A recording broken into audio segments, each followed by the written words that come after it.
Hello everyone, welcome to the operating system series. In this particular series we will see some algorithms.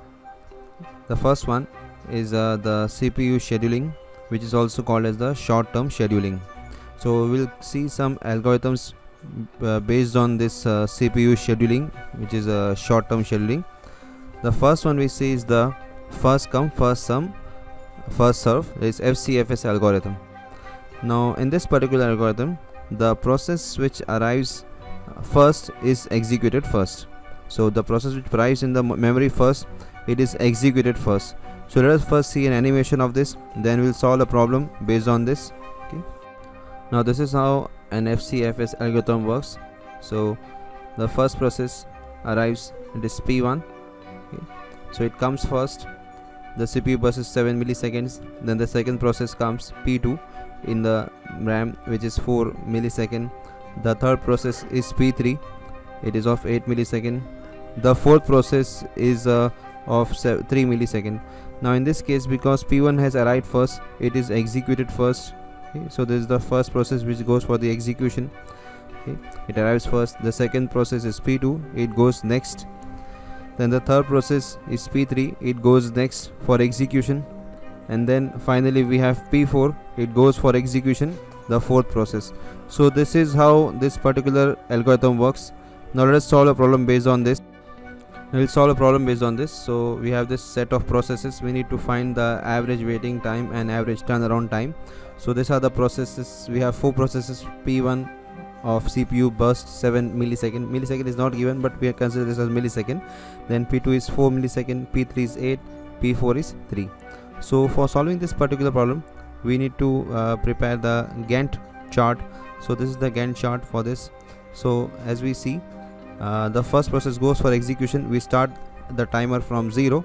So because P1 is of 7 millisecond, so it goes from 0 to 7. Okay. Then the next process is P2. It goes for execution. It is of 4. So it takes 4 millisecond to run. So this 7 plus 4 is 11. So this is 11, the time is 11 now. And then after P2 we have P3. Now P3 is it requires 8 millisecond for execution, so this goes for execution. So 11 plus 8 is 19. And finally P4 goes for execution. The CPU burst is of 3 millisecond, so 19 plus 3 is 22. So this is the Gantt chart.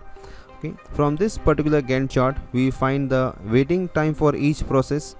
So for P1, as we can see, the waiting time is 0, because how to check the waiting time, we have to see where the process starts. So process starts at 0, so P1 starts at 0, so the waiting time for P1 is 0, so we add 0 here. And the waiting time for P2 is 7, because it starts from time 7, so this is waiting time for P2. P3, it starts after 11 millisecond, so the waiting time is 11. So we have to see where the process starts, so it starts at 11. Then finally P4 is 19, so we write 19 here. Now to calculate the average waiting time, we need to add all this 4, 0 plus 7 plus 11 plus 19, so and divide by 4, because there are 4 processes. So average waiting time is adding all this waiting times, divide by 4, so we get this average waiting time as 9.25 millisecond. So this is what we get for the FCFS algorithm. This is the average waiting time. Now let us check the average turnaround time. I just draw this diagram again here, Gantt chart. So how to calculate the turnaround time? So turnaround time is the amount of time the process waits in the memory, and as well as it takes the time for execution. Okay. So the turnaround time for P1 is 7, because it takes 7 milliseconds for execution.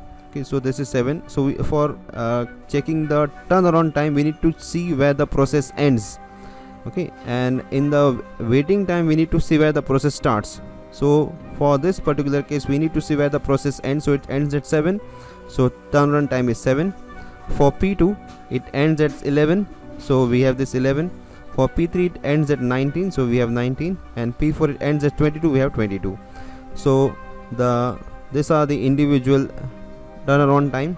To calculate the average turnaround time, we need to add all this 7 plus 11 plus 19 plus 22 divided by 4.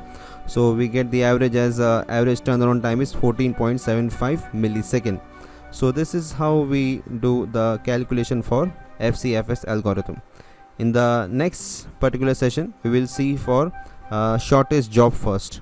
So this FCFS is a non-preemptive, a purely non-preemptive algorithm. It means that a process which goes for execution, it will complete the execution and then only it will release the CPU. Okay. So here there is no priority like, okay, one process which goes for execution, it cannot be taken out from the CPU. So this is the FCFS algorithm. Okay. So thanks for watching.